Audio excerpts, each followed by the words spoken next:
সম্মান দেওয়া হচ্ছে, এতে বোঝা যাচ্ছে তো আমরা আসলে সমাজের বোঝা নয়। বছরের শ্রেষ্ঠ রাতে সারা বিশ্বের অসংখ্য বিশেষ চাহিদা সম্পন্ন ব্যক্তিরা রাজা ও রানীর সম্মান পেয়ে আনন্দে আপ্লুত। তারই ধারাবাহিকতায় church of the pearl of great প্রাইসের আয়োজনে বিশেষ চাহিদা সম্পন্ন ও প্রতিবন্ধী প্রায় ৩০০ ব্যক্তিদের নিয়ে খুলনা জেলার দাকপ উপজেলার ৬ নং কামারখোলা ইউনিয়নের কালীনগর গ্রামে অনুষ্ঠিত হয় নাইট টু শাইন প্রোগ্রাম। প্রথম আমি এই অনুষ্ঠানে অংশগ্রহণ করছি, এতে আমি খুব খুশি দেখে যে আমাদের সম্মান সাধারণ মানুষের মতো, যে একটা সাধারণ মানুষ যেমন তেমন আমাদের একটা সম্মান জানানো হচ্ছে এবং আমাদের জন্য বিভিন্ন আয়োজন করা হয়েছে, খাওয়া দাওয়ার আয়োজনও করা হয়েছে।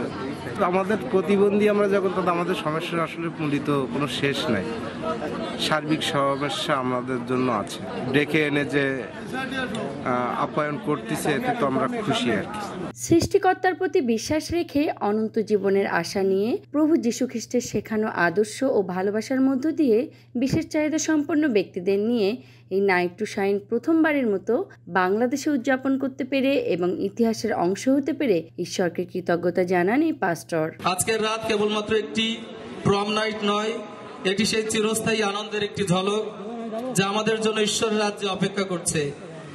প্রতিটি হাসি, প্রতিটি নৃত্য এবং প্রতিটি আনন্দের মুহূর্ত যিশুর হৃদয়ে প্রতিফলন, যিনি আমাদের নিঃস্বার্থভাবে ভালোবাসেন।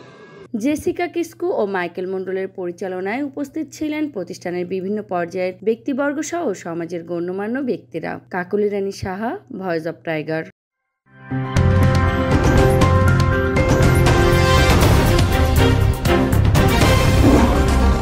Voice of Tiger.